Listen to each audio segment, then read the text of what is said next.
Well, Hannah Grace initiated it, and she said that she keeps running into people in the street who she didn't really know all that well, but because there are fewer of us now, of the old-timers, she felt much closer to them and decided that we had to have a get-together.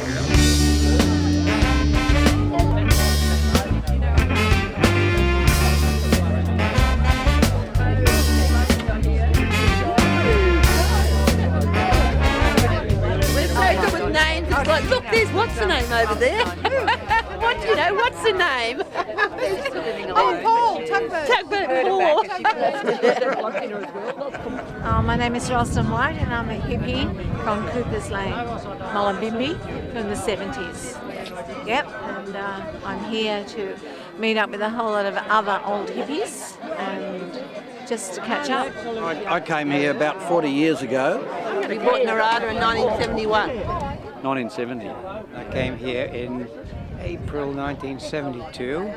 My husband and I came to Main Arm, North Coast, 1974. I came to Mullumbimby in about 1977. I think it was 1974 and a half. I was in Upper Main Arm from 1972 onwards, and now I live in Lismore. I'm definitely an old hippie. I eat rice and bean sprouts and smoke heaps of weed when I can. And try to behave badly. And I bought a cheap bit of steep ground up the back of Huonbrook, and I started looking for somewhere like that after the first Nimbin Aquarium Festival. Yeah, well, you get stuck here. This place is like that.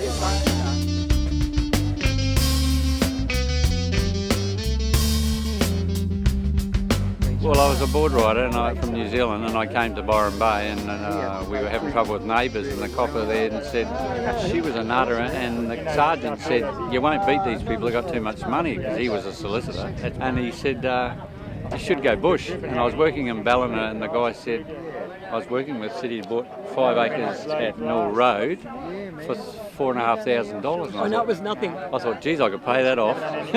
So I went out the next day and bought next door to Nancy Scattergood and Alan. Robbie and I bought 25 acres at Johnson's Road for $7,000 for 25 acres. Yeah. So then I amazing? put a log cabin on it, and then Malcolm sold me the 35 acres on the ridge, and that's where I've been ever since at Huonbrook. I came in 1976 to live in a little wooden shed called the Teacher's Shack. Well, the shed already had people in it, but, somehow or other we all mucked in. So some people slept in the night, some slept in the day, and, well, I got to know people who lived in the lane because we all lived in sheds. But the real connection was moon dances. We had a dance, a group called Snake and the Dogs put on a moon dance every full moon. So that's how you got to know the community.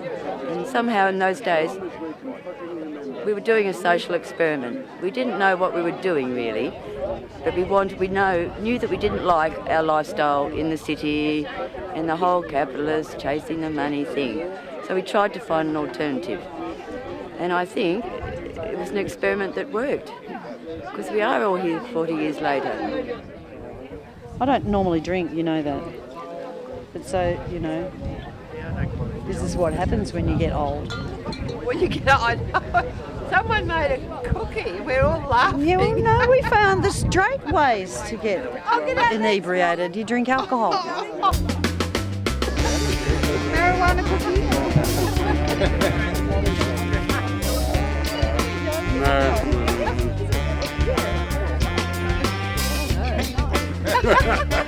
I was a bit of a rebel. I didn't like the Vietnam War, I didn't like authority, and I didn't like communes either when I found out what they were, because they are authority too. At first I thought I was a little bit young, 22, to be in the bush and digging holes and creosoting, and it wasn't real glamorous, but it was really a great experience and very earthy and fantastic, connecting with nature. And because prior to that I was managing a restaurant in Melbourne and then came up here and then all of a sudden you were a hippie.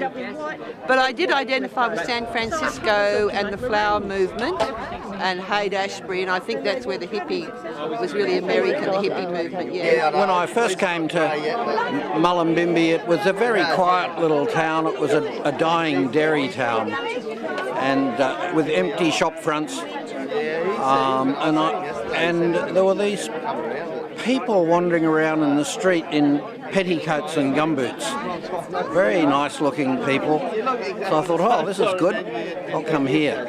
And so I started my practice here and never looked back, really.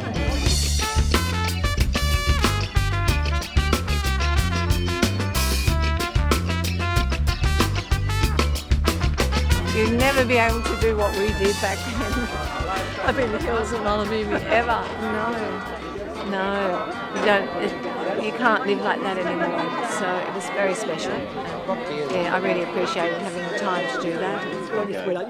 You take care. Yeah, you too. Maybe we'll do it again next year. That'd be great. Fabulous. Really nice to see.